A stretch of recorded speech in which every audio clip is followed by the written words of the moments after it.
कि ऐसा क्या है इन वर्सेस में कि इतनी अहमियत है इनकी कि पूरी दुनिया का सबसे जो बड़ा फितना है, क्योंकि फितना है दज्जाल के बारे में रसूलुल्लाह ने कहा कि आदम अलैहिस्सलाम की पैदाइश से लेके क़यामत तक कोई फितना इतना बड़ा नहीं होगा जितना फितना है दज्जाल है। कि हमारे सामने एक दजल पर मबनी दुनिया बन चुकी है। हर बंदा अपनी एक पसंदीदा दुनिया बना रहा है और यूनिवर्सल रियलिटी से दूर हो रहा है। इसीलिए जिस चीज़ को वो सक्सेस समझ रहे होंगे वो सक्सेस नहीं होगा, जिस चीज़ को वो जन्नत समझ रहे होंगे वो जन्नत नहीं होगी, वो दोज़ख होगी। जिसको दोज़ख समझ रहे हैं वो असल में जन्नत होगी। उस दौर में इंटेलेक्चुअल पैरालिसिस इस लेवल का होगा, जहन इतने बंद हुए होंगे, इतने माऊफ हुए होंगे, लोग कुछ भी मानने के लिए तैयार हो जाएंगे। इसी तरह उस दौर में आप पर बड़ा प्रेशर होगा, लोग आपको कह रहे होंगे लुक एट पावर, उसकी तरफ देखो जो ताकतवर है, उसकी तरफ देखो जो बहुत प्रोग्रेसिव है इन द वर्ल्डली सेंस। ये 10 वर्सेस आपको बार बार किधर लाती हैं? नहीं, look at Allah, don't look at power. सबसे बड़ी पावर अल्लाह है। अली भाई, आज हम फर्स्ट 10 वर्सेस ऑफ सूरह कहफ इसके ऊपर जो है वो बात करना चाह रहे हैं और आपसे जानना चाह रहे हैं इम्पोर्टेंस और इसका मीनिंग और इससे हम क्या सीख सकते हैं। ये सारी चीज़ें आपसे जाननी है। जज़ाकल्लाह उस्मान भाई, बहुत ही इंपॉर्टेंट टॉपिक है। इनफैक्ट मैं आपको बताऊं कि हज पे मैंने 2 जगह दुरूस इस टॉपिक पे दिए, मतलब 2 डिफरेंट ग्रुप्स ने मुझे बुलाया। तो मैंने इस टॉपिक पे क्यों बात की वहाँ पे पहले मैं ज़रा थोड़ा सा बता दूं एक बैकग्राउंड। एक्चुअली जितने लोग हज करने आए थे ना, तो मैंने उनसे कहा कि देखें, बात ये है कि अभी आप लोग ना बड़े आइडियल माहौल में हैं। अभी 5 वक्त की नमाजें भी पढ़ी जा रही हैं, अभी ईमान भी हाई है, क्योंकि वहाँ पे एनर्जी ऐसी होती है ना, स्पिरिचुअल माहौल है, माशाल्लाह आइडियल माहौल है। लेकिन ये याद रखें, आपने यहाँ से हज करके जाना कहाँ है? रियल वर्ल्ड में। और real world unfortunately right now जो मॉडर्न सिविलाइजेशन है। अच्छा, जब मैं मॉडर्न का वर्ड कहता हूँ साहब भाई, कुछ लोग थोड़ा मिसअंडरस्टैंड करते हैं कि शायद हम मॉडर्न एजुकेशन के ख़िलाफ़ हैं या मॉडर्न लाइफस्टाइल के ख़िलाफ़ हैं। ऐसी बात नहीं। मॉडर्न से मेरी मुराद है वो फितने वाली जो, अब आई डोंट नो उसकी मैं और वर्ड क्या बोलूँ, इसलिए मैं मॉडर्न कह जाता हूँ। मैं उसके लिए वेस्टर्न बोलता हूँ। राइट चले, western civilisation, modern western civilisation हम इसको कह देते हैं। तो अनफॉर्चुनेटली जो करंट वर्ल्ड है वो जिन ईथोस पे बिल्ड है, जिन पिलर्स पर बिल्ड है, तो it's a dangerous world honestly. इस दुनिया में स्लिप होने के बड़े चांसेस हैं, डिस्ट्रैक्ट होने के बड़े चांसेस हैं। और देखिए ना, एक आम इंसान के लिए बड़ा मुश्किल हो गया इस्लाम को प्रैक्टिस करना। बल्कि मैं तो समझता हूँ वो दौर आ गया है कि जैसे रसूलुल्लाह ने फरमाया था ना सल्लल्लाहु अलैहि वसल्लम, कि एक दौर आएगा कि इस्लाम पे अमल करना ऐसा होगा जैसे दहकते हुए कोयले को हाथ में पकड़ना। तो इसलिए मैंने वहाँ पर ये टॉपिक भी सिलेक्ट किया कि देखिए, आपने जिस दुनिया में जाना है वहाँ पर बड़े फितने हैं। तो you have to take a policy. हज से आपने एक पॉलिसी लेकर जानी है कि अल्लाह ताला क्या पॉलिसी दे रहा है हमें, क्या उसूल दे रहा है कि उन उसूलों पे हम चलें तो हम अपनी फैमिली के साथ इंशाल्लाह बच जाएं उस फितने से। बहुत खूब। तो वो कमाल की पॉलिसीज उसामा भाई ये फर्स्ट 10 वर्सेस में जो है ना वो मिलती हैं हमें। और हदीस है, रसूलुल्लाह सल्लल्लाहु अलैहि वसल्लम ने फरमाया कि जो इंसान सूरह कहफ की फर्स्ट 10, एक हदीस में लास्ट 10 का भी आता है, ज़्यादातर उलमा ने फ़र्स्ट 10 को ज़्यादा तरजीह दी है, क्योंकि जो फ़र्स्ट 10 वाली हदीस है उसकी सेहत वो कहते हैं ज़्यादा वो है, स्ट्रॉन्ग है। लेकिन फ़र्स्ट 10 हो या लास्ट 10 हो, मैसेज दोनों का सेम है। इंटरेस्टिंग बात ये, तो प्रॉफिट सल्लल्लाहु अलैहि वसल्लम ने फरमाया कि जो इंसान सूरह कहफ की फ़र्स्ट 10 वर्सेस याद कर लेगा वो फितना दज्जाल से बच जाएगा। और याद करने से मुराद समझना भी है, अंडरस्टूड सी बात, और असल में तो समझना ही है। तो मैं अक्सर ये सोचता था उस्मान भाई कि ऐसा क्या है इन वर्सेस में कि इतनी अहमियत है इनकी कि पूरी दुनिया का सबसे जो बड़ा फितना है, क्योंकि फितना है दज्जाल के बारे में रसूलुल्लाह ने कहा कि आदम अलैहिस्सलाम की पैदाइश से लेके क़यामत तक कोई फितना इतना बड़ा नहीं होगा जितना फितना है दज्जाल है। ऐसा क्या स्पेशल है इन 10 वर्सेस में कि दुनिया का सबसे बड़ा फितना जो है उसको ये वर्सेस काउंटर करेंगे। सूरह कहफ एज अ होल तो काउंटर करेगी, लेकिन इन 10 वर्सेस का खास आता है कि इनको जो याद करें। बिल्कुल सही। अच्छा, इसके ऊपर आने से पहले मैं थोड़ा सा क्रेडिट आपको देना ये चाहूँगा। ऐसा नहीं है कि आप पाकिस्तान में या दुनिया में पहले हैं जिन्होंने दज्जाल पे बात की है, लेकिन इस लिहाज से पहले हैं जिन्होंने बहुत ज़्यादा बात की है। अब तो खैर हम देख रहे हैं कि बहुत से लोग बात कर रहे हैं, और ज़ाहिर है कि जिस तरह से चीज़ें करीब आ रही हैं और जिस तरीके से हम निशानियाँ और वो सारा कुछ देख रहे हैं, बहुत बात। लेकिन ये बहरहाल क्रेडिट आपका है। मुझे याद है कि पहले पॉडकास्ट जो मैंने आपके साथ किया तो आपने कहा कि यूथ क्लब में मशहूर है कि दजाल आया तो उसने कहा मोहम्मद अली किधर है। सुभान अल्लाह। बल्कि अभी यूथ क्लब का ही हज था तो उसमें राजा ज़िया भी साथ थे, वहाँ भी मजाक कर रहे थे कि अच्छा। यार आपने यहाँ भी यही टॉपिक, तो मैंने कहा जी सबसे इम्पोर्टेंट इम्पोर्टेंट टॉपिक है। टॉपिक है, बिल्कुल ऐसा ही। अच्छा, तो पहली 10 जो वर्सेस हैं इसकी सूरह कहफ की, उनके अंदर जो आपने समझा वो क्या है? हाँ भाई, इससे पहले ना वो फितना थोड़ा सा समझना होगा जी, कि प्लीज। वो फितना है कि असर हाजिर का। देखें, इस दौर में परसेप्शन पे अटैक है। परसेप्शन, मैं ऑडियंस को थोड़ा सा समझा दूं कि परसेप्शन होता है कि हम एक चीज़ को देखते कैसे, देखने का जाविया, और सारी गेम परसेप्शन की है। ये एल्गोरिदम्स और सोशल मीडिया की जो एज है, फिर एआई, मैं नहीं कहता एआई दज्जाल है, लेकिन ये बात भी दुरुस्त है कि ये सारी चीज़ें ह्यूमन परसेप्शन को बहुत इफ़ेक्ट कर रही हैं।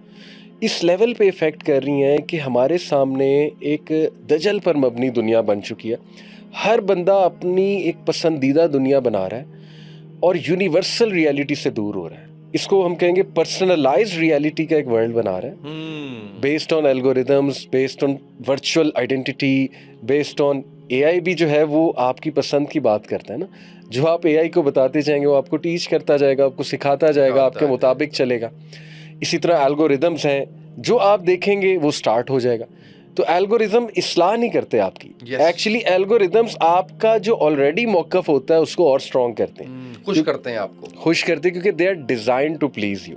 वो आपकी इस्लाह के लिए तो डिज़ाइन नहीं हुए एल्गोरिदम, इल्ला माशाल्लाह कोई क्लिप आ जाए और आपकी कोई इस्लाह हो जाए, अदरवाइज तो वो आपको पता है कि खुश करने के लिए। तो ये बहुत बड़ा फितना है कि उस दौर में मेजॉरिटी लोग की परसेप्शन ख़राब हुई होगी। मुराद मेरी ये कि वो लेंस, दुनिया को देखने का लेंस, वो बड़ा डिस्टॉर्टेड हो चुका होगा।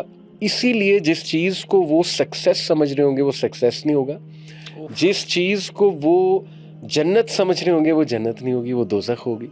जिसको दोज़ख समझ रहे हैं वो असल में जन्नत होगी। देखें, हदीस में साफ मिलता है कि दज्जाल जो है वो परसेप्शन के साथ खेलेगा ना, यानी उसकी जन्नत दोज़ख होगी लेकिन उसकी दोज़ख जो है जन्नत होगी। फिर वो जहाँ जाएगा वो प्रोग्रेस ले आएगा, जहाँ जाएगा वो आसमान को कहेगा बारिश बरसाओ। तो इन हदीस से ये समझ लगती है कि उस दौर में इंटेलेक्चुअल पैरालिसिस इस लेवल का होगा, जहन इतने बंद हुए होंगे, इतने माऊफ हुए होंगे, लोग कुछ भी मानने के लिए तैयार हो जाएंगे। एनीथिंग जो ग्लैमरस है, जो बड़ा आप समझे आर्गूमेंट के साथ एक बंदा आ रहा है, या आपको बड़े स्पेक्टिकल्स दिखा रहा है, अजीबो-गरीब चीज़ें दिखा रहा है, तो लोग उससे मुतासिर हो जाएंगे। तो इसीलिए ये जो फर्स्ट 10 वर्सेस हैं, देखें इनमें 3-4 जो मेन बातें पहले मैं वो सामने रखता हूँ, फिर हम एक-एक वर्स को इंशाल्लाह जो है ना खोलते हैं इंशाल्लाह। उस दौर में पूरी दुनिया आपको फोर्स कर रही होगी इस बात पर कि फॉलो द क्राउड, क्राउड के पीछे जाओ। क्राउड यानी हैशटैग, क्राउड यानी ट्रेंड, क्राउड यानी जो चीज़ फेमस है। लेकिन सूरह कहफ आपको पता है कहाँ पे लाती है वापस कि नहीं, don't follow the crowd, follow the revelation. चाहे बोरिंग लगे, चाहे तुम्हें जो है वो शायद आर्जी लगे कि समझ नहीं आ रही, अब बड़े कम लोग होंगे उसामा भाई जो क्राउड को छोड़कर रेवलेशन की तरफ आएंगे, वही की तरफ आएंगे। तो सूरह कहफ की फर्स्ट 10 वर्सेस बार बार वही की तरफ लाती हैं, बार बार। कैसे वो मैं भी अब बताऊंगा। इसी तरह उस दौर में आप पर बड़ा प्रेशर होगा, लोग आपको कह रहे होंगे लुक एट पावर, उसकी तरफ देखो जो ताकतवर है, उसकी तरफ देखो जो बहुत प्रोग्रेसिव है इन द वर्ल्डली सेंस। ये 10 वर्सेस आपको बार बार किधर लाती हैं, नहीं, look at Allah, don't look at power. सबसे बड़ी पावर अल्लाह है, अल्लाह है, और पावर भी अल्लाह ही देता है, सुभान अल्लाह। अगर किसी को दी हुई है तो उसकी तरफ देखो, अल्लाह की तरफ देखो, पावर से ना डरो, पावर से इतना मुतासिर ना हो। इसी तरह तीसरा, पूरी दुनिया आप पे प्रेशर डाल रही होगी कि ये जो दुनियावी जीनत है, किसी तरह बस इसके पीछे पड़ जाओ, इसी को गोल बना लो, और इसी को लेकर अपने तमाम एम्स और अपना तमाम विजन बना लो, और मतलब जो प्लेजर मिल रहा है उसको ले लो, यानी ये प्रेशर होगा उस टाइम। और ये 10 वर्सेस फौरन आपको कहाँ पे लाती हैं कि नहीं, दुनिया के इम्तिहान गाह है, और ये सब जो तुम्हें नज़र आ रहा है ये जीनत है, इसमें डूब नहीं जाना है, इसको हम चटियल मैदान बना देंगे। रिमेंबर द आखिरा, रिमेंबर द आखिरा। तो ये जो 3 चीज़ें हैं ना, इसको हिट करती हैं ये फर्स्ट 10 वर्सेस, और दैट इज़ वाई ये इतनी इंपॉर्टेंट है हर जुम्मे इन आयात पे तदब्बुर करना, कि हम भटक ना जाए, हम भूल ना जाएं, वापस आना है हमने। तो इन शॉर्ट तो ये, लेकिन अब इंशाल्लाह आपके अच्छा, क्वेश्चन आए थे ना, तो मैंने उनसे कहा कि देखें बात ये है कि अभी आप लोग ना बड़े आइडियल माहौल में हैं। अभी 5 वक्त की नमाजें भी पढ़ी जा रही हैं, अभी ईमान भी हाई है, क्योंकि वहाँ पे एनर्जी ऐसी होती है ना, स्पिरिचुअल माहौल है माशाल्लाह, आइडियल माहौल है। लेकिन ये याद रखें, आपने यहाँ से हज करके जाना कहाँ है? रियल वर्ल्ड में। और real world unfortunately right now जो मॉडर्न सिविलाइजेशन है, अच्छा जब मैं मॉडर्न का वर्ड कहता हूँ साहब, कुछ लोग थोड़ा मिसअंडरस्टैंड करते हैं कि शायद हम मॉडर्न एजुकेशन के ख़िलाफ़ हैं या मॉडर्न लाइफस्टाइल के ख़िलाफ़ हैं। ऐसी बात नहीं, मॉडर्न से मेरी मुराद है वो फितने वाली जो, अब आई डोंट नो उसकी मैं और वर्ड क्या बोलूँ, इसलिए मैं मॉडर्न कह जाता मैं हूँ। उसके लिए वेस्टर्न बोलता हूँ। राइट चले, western civilisation, modern western civilisation हम इसको कह देते हैं। तो अनफॉर्चुनेटली जो करंट वर्ल्ड है वो जिन ईथोस पे बिल्ड है, जिन पिलर्स पर बिल्ड है, तो it's a dangerous world honestly. इस दुनिया में स्लिप होने के बड़े चांसेस हैं, डिस्ट्रैक्ट होने के बड़े चांसेस हैं। और देखिए ना, एक आम इंसान के लिए बड़ा मुश्किल हो गया इस्लाम को प्रैक्टिस करना, बल्कि मैं तो समझता हूँ वो दौर आ गया है कि जैसे रसूलुल्लाह ने फरमाया था ना सल्लल्लाहु अलैहि वसल्लम, कि एक दौर आएगा कि इस्लाम पे अमल करना ऐसा होगा जैसे दहकते हुए कोयले को हाथ में पकड़ना।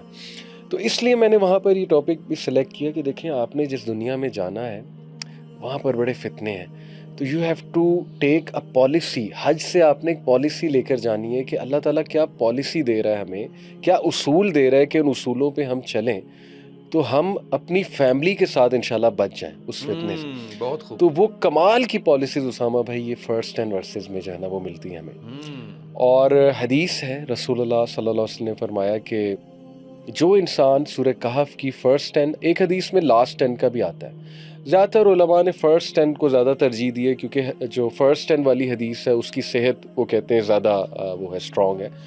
लेकिन फ़र्स्ट 10 हो या लास्ट 10 हो, मैसेज दोनों का सेम है। इंटरेस्टिंग बात ये, तो प्रॉफिट सल्लल्लाहु अलैहि वसल्लम ने फरमाया कि जो इंसान सूरह कहफ की फ़र्स्ट 10 वर्सेस याद कर लेगा वो फितना दज्जाल से बच जाएगा। और याद करने से मुराद समझना भी है, अंडरस्टूड सी बात है, और असल में तो समझना ही है। तो मैं अक्सर ये सोचता था उस्मान भाई कि ऐसा क्या है इन वर्सेस में कि इतनी अहमियत है इनकी कि पूरी दुनिया का सबसे जो बड़ा फितना है, क्योंकि फितना दज्जाल के बारे में रसूलुल्लाह ने कहा कि आदम अलैहिस्सलाम की पैदाइश से लेके क़यामत तक कोई फितना इतना बड़ा नहीं होगा जितना फितना दज्जाल है। ऐसा क्या स्पेशल है इन 10 वर्सेस में कि दुनिया का सबसे बड़ा फितना जो है उसको ये वर्सेस काउंटर करेंगी। सूरह कहफ एज अ होल तो काउंटर करेगी, लेकिन इन 10 वर्सेस का खास आता है कि इनको जो याद करें। बिल्कुल सही। अच्छा, इसके ऊपर आने से पहले मैं थोड़ा सा क्रेडिट आपको देना ये चाहूँगा।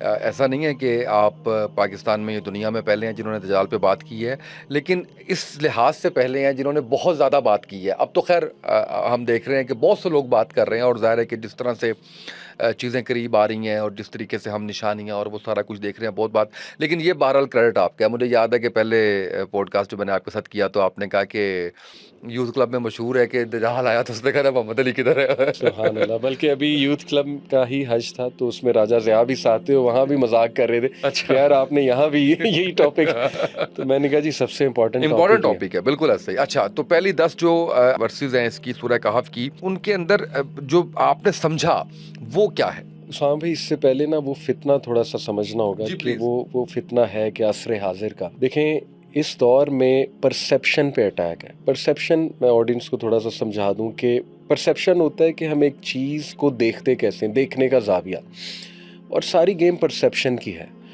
ये एल्गोरिदम्स और सोशल मीडिया की जो एज है, फिर एआई, मैं नहीं कहता एआई दज्जाल है, लेकिन ये बात भी दुरुस्त है कि ये सारी चीज़ें ह्यूमन परसेप्शन को बहुत इफ़ेक्ट कर रही हैं। इस लेवल पे इफ़ेक्ट कर रही हैं कि हमारे सामने एक दजल पर मबनी दुनिया बन चुकी है। हर बंदा अपनी एक पसंदीदा दुनिया बना रहा है और यूनिवर्सल रियलिटी से दूर हो रहा है। इसको हम कहेंगे पर्सनलाइज्ड रियलिटी का एक वर्ल्ड बना रहा है, based on algorithms, based on virtual identity, based on AI भी जो है वो आपकी पसंद की बात करता है ना। जो आप एआई को बताते जाएंगे वो आपको टीच करता जाएगा, आपको सिखाता जाएगा, आपके मुताबिक चलेगा। इसी तरह एल्गोरिदम्स हैं, जो आप देखेंगे वो स्टार्ट हो जाएगा। तो एल्गोरिदम इस्लाह नहीं करते आपकी, एक्चुअली एल्गोरिदम्स आपका जो ऑलरेडी मौकफ होता है उसको और स्ट्रॉन्ग करते हैं, खुश करते हैं आपको, खुश करते हैं, क्योंकि they are design to please you. वो आपकी इस्लाह के लिए तो डिज़ाइन नहीं हुए एल्गोरिदम, इल्ला माशाल्लाह कोई क्लिप आ जाए और आपकी कोई इस्लाह हो जाए, अदरवाइज तो वो आपको पता है कि खुश करने के लिए। तो ये बहुत बड़ा फितना है कि उस दौर में मेजॉरिटी लोग की परसेप्शन ख़राब हुई होगी। मुराद मेरी ये कि वो लेंस, दुनिया को देखने का लेंस, वो बड़ा डिस्टॉर्टेड हो चुका होगा। इसीलिए जिस चीज़ को वो सक्सेस समझ रहे होंगे वो सक्सेस नहीं होगा, जिस चीज़ को वो जन्नत समझ रहे होंगे वो जन्नत नहीं होगी, वो दोज़ख होगी।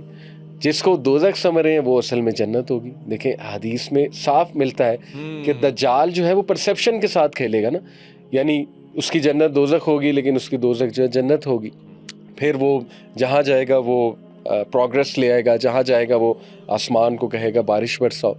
तो इन हदीस से ये समझ लगती है कि उस दौर में इंटेलेक्चुअल पैरालिसिस इस लेवल का होगा, जहन इतने बंद हुए होंगे, इतने माऊफ हुए होंगे, लोग कुछ भी मानने के लिए तैयार हो जाएंगे। एनीथिंग जो ग्लैमरस है, जो बड़ा आप समझे आर्गूमेंट के साथ एक बंदा आ रहा है या आपको बड़े स्पेक्टिकल्स दिखा रहा है, अजीबो गरीब चीज़ें दिखा रहा है, तो लोग उससे मुतासिर हो जाएंगे। तो इसीलिए ये जो फर्स्ट 10 वर्सेस हैं, देखें इनमें 3-4 जो मेन बातें पहले मैं वो सामने रखता हूँ, फिर हम एक एक वर्स को इंशाल्लाह जो है ना खोलते हैं इंशाल्लाह। उस दौर में पूरी दुनिया आपको फोर्स कर रही होगी इस बात पर कि फॉलो द क्राउड, क्राउड के पीछे जाओ।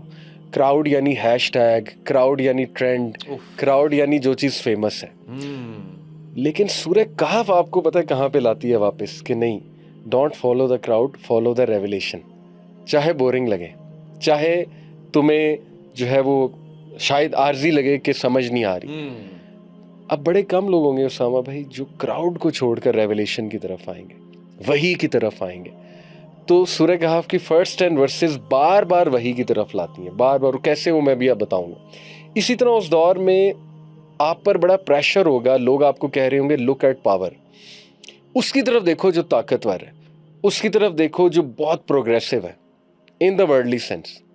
ये 10 वर्सेस आपको बार बार किधर लाती हैं, नहीं, look at Allah, don't look at power. सबसे बड़ी पावर अल्लाह है, अल्लाह है, और पावर भी अल्लाह ही देता है। सुभान अल्लाह, अगर किसी को दी हुई है तो उसकी तरफ देखो, अल्लाह की तरफ देखो, पावर से ना डरो, पावर से इतना मुतासिर ना हो। इसी तरह तीसरा, पूरी दुनिया आप पे प्रेशर डाल रही होगी कि ये जो दुनियावी जीनत है किसी तरह बस इसके पीछे पड़ जाओ, इसी को गोल बना लो और इसी को लेकर अपने तमाम एम्स और अपना तमाम विजन बना लो, और मतलब जो प्लेजर मिल रहा है उसको ले लो, यानी ये प्रेशर होगा उस टाइम। और ये 10 वर्सेस फौरन आपको कहाँ पे लाती हैं कि नहीं, दुनिया के इम्तिहान गाह है, और ये सब जो तुम्हें नज़र आ रहा है ये जीनत है, इसमें डूब नहीं जाना है, इसको हम चटियल मैदान बना देंगे। रिमेंबर द आखिरा, रिमेंबर द आखिरा। तो ये जो 3 चीज़ें हैं ना, इसको हिट करती हैं फर्स्ट 10 वर्सेस, और दैट इज़ वाई ये इतनी इंपॉर्टेंट है हर जुम्मे इन आयात पे तदब्बुर करना कि हम भटक ना जाए, हम भूल ना जाएं, वापस आना है हमने। तो इन शॉर्ट तो ये, लेकिन अब इंशाल्लाह आपके अच्छा,